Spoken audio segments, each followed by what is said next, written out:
영화 찌라시 이번 달 12일에 개봉을 하죠. 이 밖에도 다양한 영화들이 지금 호평을 받고 있는데요. 영화평론가 강유정 씨와 함께 이번 주 개봉 영화 소식도 알아보도록 하겠습니다. 안녕하세요. 안녕하세요. 네, 한국 영화가 요즘 그야말로 강세를 보이고 있는데요. 그중에서도 1위가 어떤 영화인지 아시죠? 수상한 그녀. 맞습니다. 아무래도 설이나 추석 연휴는 한국 영화에 대한 강세가 높은데요. 게다가 또 가족 영화가 굉장히 강세입니다. 바로 그 공식을 충실히 반영한 영화가 수상한 그녀라고 할 수 있겠고요.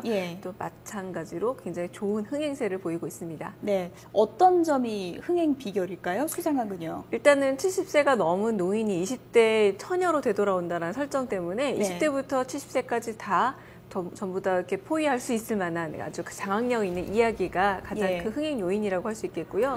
무엇보다 20대의 어떤 청춘을 돌리고 싶은 마음이 또 실버 세대의 마음까지 움직였고 또 심은경 씨라던가 남훈 씨 같은 탄탄한 어떤 연기력을 갖춘 배우들의 그 호연이 또 좋은 평가를 받고 있다고 할 수 있겠습니다. 네, 저도 직접 극장 가서 봤는데요. 가족 단위로 오신 분들이 상당히 많더라고요. 굉장히 무해한 코미디와 무해한 눈물이라고 할 수 있을 것 같아요. 눈물과 웃음이 모두 버무려졌다는 점에서 아마 아무런 문제 없이 그리고 걱정 없이 가족과 함께 관람을 선택할 수 있기도 하고 아무튼 효라던가 가족의 영화 같은 우리에게 친숙한 어떤 주제를 담고 있다는 점에서 별 무리 없지 않는가라는 생각이 듭니다. 지금 화면에 계속 나오고 있는데 배우 심은경 씨 나이가 진짜 의심스러울 정도로 연기를 너무 잘하더라고요. 이제 올해 성인이 됐죠. 그래서 성인 연기를 했다라고 표현을 했고요.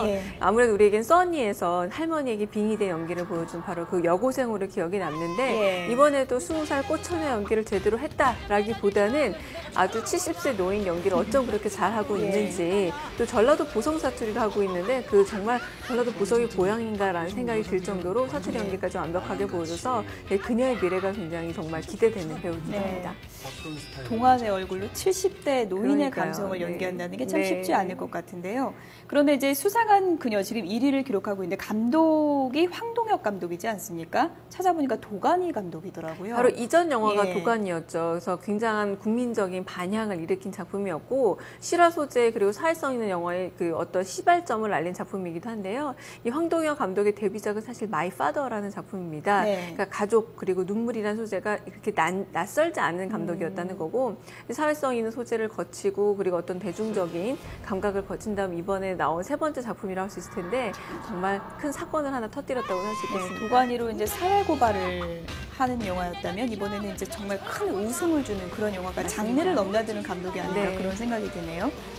네, 명절이면 이제 빠질 수 없는 장르 가운데 하나가 지금 수상한 그녀 같은 웃음을 주는 영화도 있지만 또 사극도 빼놓을 수가 없잖아요. 조선미녀 삼총사라는 영화도 개봉을 했죠. 제목을 딱 들으면 아마 미녀 삼총사라는 제목의 같은 어떤 장르가 떠올릴 텐데 거의 그 틀과 유사하다고 할 수 있겠고요. 한국판 미녀 삼총사 이렇게 보면 될까요? 근데 조선시대로 갔고 이제 퓨전 사극을 표방하고 있는 작품이라고 할 수 있겠습니다. 근데 이 작품에서 가장 중요한 거는 이 퓨전 사극인 만큼 또 병난도라는 우리 실제 아마 역사책에서 보셨던 그 공간을 배경으로 하고 있는데 보려 말에 없어진 병난도를 이제 조선시대까지 살려놨다. 그리고 청나라와 어떤 우리나라의 어떤 관계 속에서 좀 이렇게 왕이 찬탈을 하려는 어떤 시도가 있었다. 굉장히 큰 스케일의 이야기를 다루고 있다 보니 어떤 점에서 재미있고 웃기기도 하지만 조금은 좀 언밸런스한 작품이라고도 할 수 있겠습니다. 별점을 굳이 주자면 몇 개 주시겠습니까? 이미 사실은 개봉된 영화이기 때문에 제가 말씀을 드리는 게 오히려 무리가 없을 거라 생각이 드는데요. 저는 이렇게 2개 정도의 별점을 줄 수 있지 않을까. 2개요? 왜냐하면 이 세 배우의 명성이 만만치 않은데 이 병난도라는 배경과 그 세 명이 보여주는 어떤 액션들이 조금은 삐걱거리는 것도 사실이고요. 너무 진지한 접근법이 웃자고 들어간 영화였는데 너무 진지한 게 아닌가라는 또 반응도 있긴 합니다. 네, 기대했던 성룡 영화도 지금 개봉을 했잖아요. 폴리스 스토리.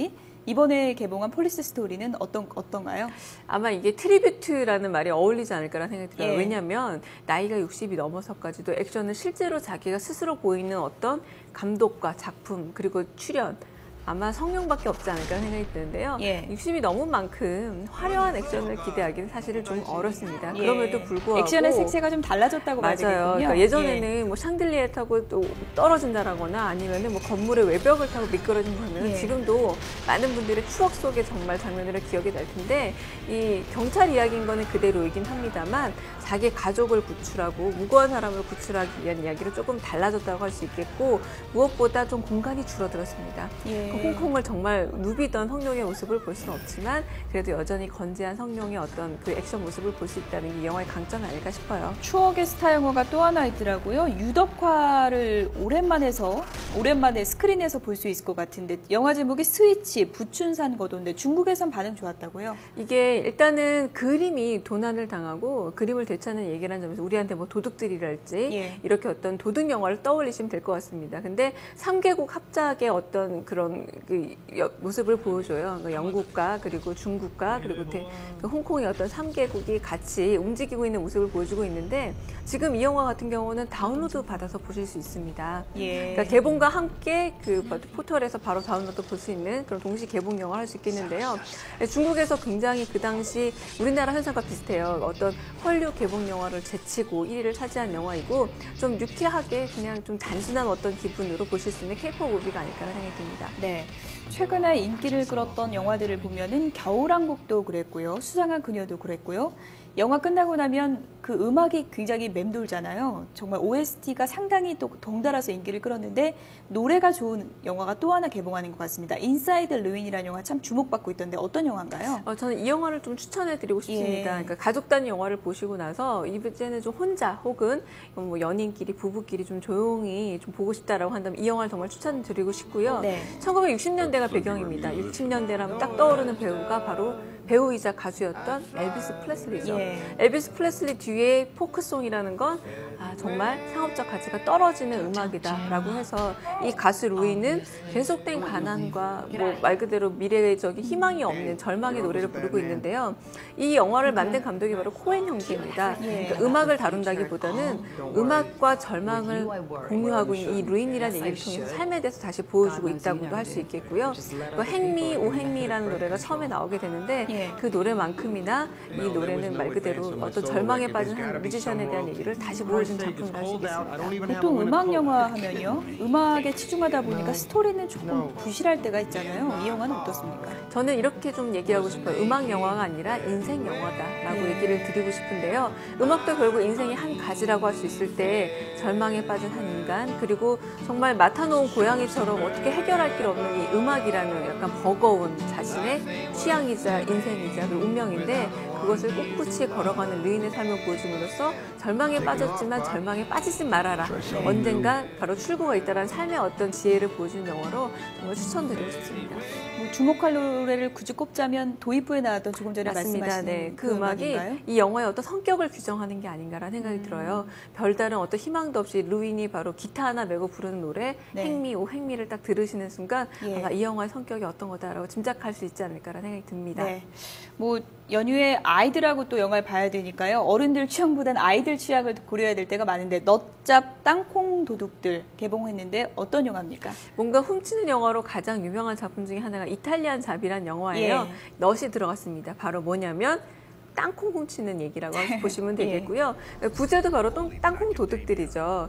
그 어떤 문제가 있는 굉장히 문제아 녀석이 아웃사이더 녀석이 땅콩 창고를 전부 다 홀랑 태워먹게 됩니다. 이제부터는 겨울나기가 문제이기 때문에 네. 땅콩을 훔치러 가는 그런 이야기를 할 수 있겠는데 땅콩 훔치러 간 그곳이 바로 은행을 훔치려고 한 또 예. 범죄들의 소굴이에요. 그래서 결국 이 두 사람이라고 해야 될까요? 두 캐릭터들이 예. 맞부딪히면서 문제가 생긴다고 할 수 있겠는데 아이들과 함께 봤을 때 결국 이 외톨이이자 아웃사이더인 녀석이 다시 자신의 고향으로 되돌아가야 되는 교훈과 함께 재미있는 K-pop 무비, 다시 말해서 뭔가 훔치는 내용으로서의 재미를 톡톡히 보여주는 작품입니다. 캐릭터가 너무 귀여운 것 같아요. 지금 화면으로 보니까요. 게다가 이 영화는 보통 애니메이션 제작비의 절반 정도밖에 들지 않은 데다가 네. 순수 우리 기술이 많이 들어간 작품이기 때문에 예. 더 주목을 받고 있는 작품이긴 합니다. 어른들이 봐도 재밌나요? 어른들은 그렇지 역시 않나요? 어른들이 예. 봐도 역시 뭔가 훔치는 재미가 있잖아요. 네. 그런 어떤 잘 짜여진 어떤 각본 안에서 훔치는 재미, 캐릭터를 보는 재미가 있기 때문에 아이들과 함께 봐도 전혀 아이들 때문에 시간 낭비했다는 생각이 들지 않을 겁니다. 네, 가족과 함께 보면 좋은 또 애니메이션 한 편이었습니다. 공룡 영화가 하나 있던데 다큐멘터리식이라고요? 어떤 영화인가요? 아마 그 5, 6세 내지는 취약기 아동을 데리고 있는 그 집에서는 남자애가 있는 집이란 무조건 예. 이 영화를 보셔도 되지 않을까 하는 생각이 들고요. 네. 일단은 교육적 효과가 굉장히 높은 작품이라고 할 수 있겠습니다. 그러니까 디노타샤 공룡 대탐험이란 작품인데요.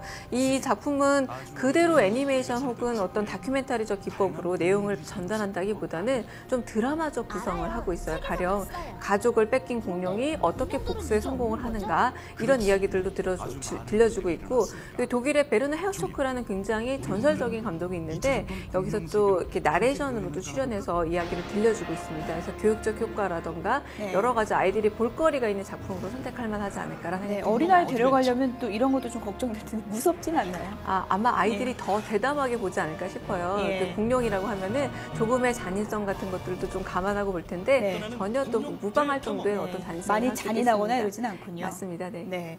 극장가 요즘 보면 참 영화가 다양해서 골라보는 재미가 또 있는 것 같습니다. 지금까지 강유정 영화평론가였습니다. 고맙습니다. 네, 감사합니다.